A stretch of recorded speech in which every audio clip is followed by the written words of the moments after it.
Welcome back to your live continuing coverage of Toy Fair 2015, the official coverage with the TIA, Toy Industry Association, on BeTerrific. Excuse me, I'm Michael Artsis. You know, I'm very excited about this next guest because Will is here from Formlabs. And here's the deal. We have a 3D printer in our office, but nothing like your 3D printer. And I also love the fact that you guys did a Kickstarter, but you stormed Kickstarter, and you did it before Pebble did it. So nobody knew you could do that well on like a social crowdfunding site at that point. You guys did almost, what, $3 million? Yep, that's right. So Formlabs sort of had a Cinderella story to begin with. Yeah. They launched a professional 3D printer called the Form 1, and it was a high-resolution desktop 3D printer. And there was so much hunger for it that they were able to raise $2.9 million on the Kickstarter. After fulfilling almost 1,000 orders, they were able to then go on and launch the next generation, and that's what we're showing today. It's the Form 1 Plus.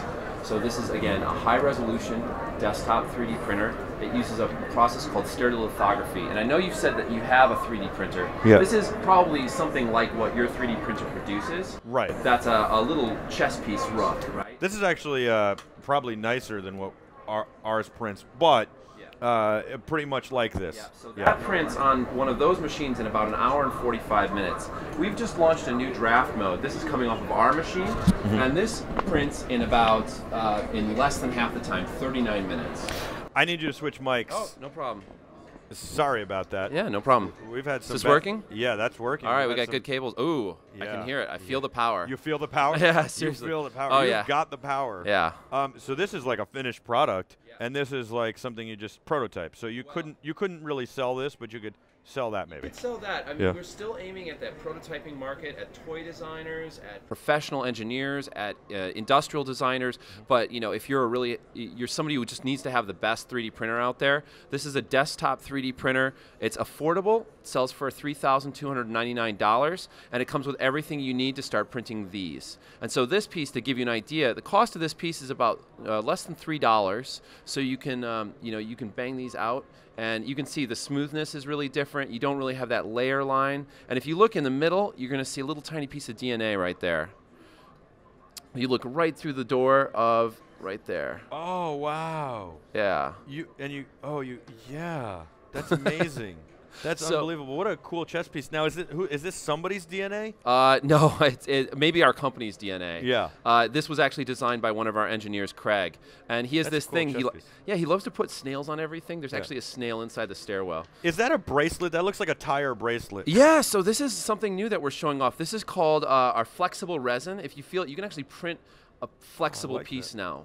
That is very cool. So can we make tire bracelets? I would wear that. I would rock that. You want a tire bracelet? I think we could get you a tire bracelet. Let's get a tire bracelet going. Yeah, I'm a big motorhead car guy, all that. This is super cool. Yeah. So like again, flexible resin. So you can print flexible resin? Yeah, it's our new line of functional resins. So these actually give you the ability to make things that actually have a little different tactile feel. So how much, and flexibility, how much is how much is the 3D printing material for this stuff? Sure. So we sell it by the liter. A liter is $149, which is a lot, but then you think, I can print 70 of these with 1 liter. Okay. So you're actually able to print a lot out of the material. Well, and look, with this you can't sell it. With this you could sell it and make a product or a better prototype. Yeah, this, exactly. What's this? Well, that's flexible. I mean, you can't even you can't even make that on a FDM printer. Yeah. But I'm saying, what's the price of the material for this? Sure. So this actually prints.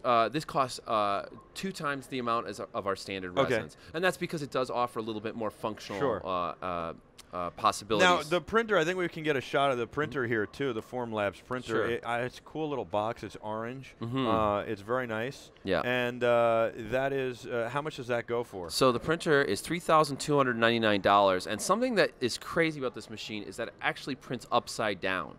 It prints upside down. Yeah, I bet you haven't even seen that in a 3D printer. So you see that little piece that's hanging off of the machine. Yeah, it's like a cocoon. It's making a cocoon. So it turns it into the butterfly. So what you have is a tank of this liquid polymer, and there's a laser that comes up from underneath, and wherever the laser touches the polymer, it actually hardens it. We call that curing. So is it safer because the other ones get hot and stuff? Sure. So this is closed while it's printing. Yeah. There's a laser that's a blue laser, and we actually have that orange cover, and that is there to protect your eyes size from the laser. And how big? I mean, obviously, do you have ones that are big enough to print bigger things? Oh man, it would be lovely to make a huge machine, but machines like that go for hundreds of thousands of dollars. So this is really affordable to the individual. Which is the point. And so then we've got here. What else do we have? Sure. So I wanted to show you another one of our functional materials here. This is our castable resin. Okay. So you can actually take that part, send it to a casting house, and have a silver ring for about $20. Wow, that's unbelievable. So you could create your own jewelry line yeah, right so here. Professional jewelers, hobbyist jewelers, it's a great way to get started in that field. That's pretty impressive. Yeah, I like that, and it's really smooth. Like if I showed this, if I said to you you were a customer, and I said, okay, so take a look. You know, all these holes will be diamonds, blah blah blah. Okay, and it's not going to be sapphire blue ring. It's going to be silver. Exactly. Or white gold. Yeah, this looks like an engagement ring. You're not giving that to somebody in silver. Yeah, seriously. Well, the blue. I mean, are you giving that to somebody in silver? It's got to be platinum. Yeah, it's got to be platinum. Yeah, probably platinum. So this is the key to this color is it really allows you to see the details when you're inspecting it. Very nice. Another thing that we can show off here. So this is actually how big we can print. That's a 5 by 5 by 6.5 inch cube, and we can print that in about 5 hours.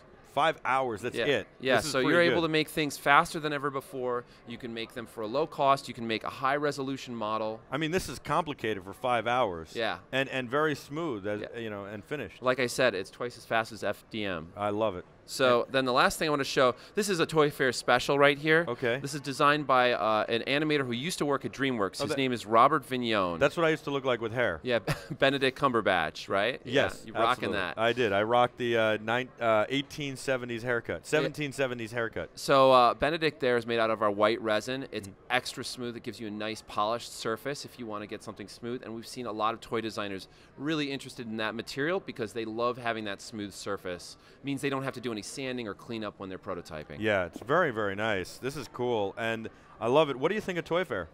Toy Fair is amazing. I mean, I couldn't even believe all the robots on display. Some of the level of detail of these characters are just incredible. Could we print a robot in pieces and put it together? We could. Absolutely. We have customers doing that now. And we could even make the tires. Yeah, you can make the tires too. And so all you have to do is buy the electronics.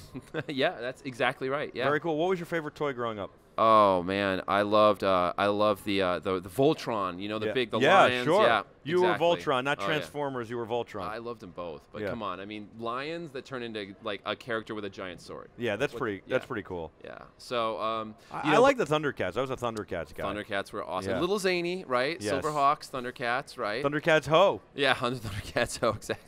Yeah, so that sort of stuff now used to be sculpted by guys with clay in their studios, and then they would take molds off of it. Now everybody's 3D printing in the industry. That's really how awesome. Those toys are getting made now. I know. That's what's amazing. So. It's really awesome. Yeah. Thank you so much for coming on. I really appreciate it. Formlabs. Yep. You got to check it out. And we got to take a break, but we'll be back with your live continuing 2015 official Toy Fair coverage with the TIA, Toy Industry Association. I'm Michael Artsis. Thanks so much for joining us. Don't go anywhere.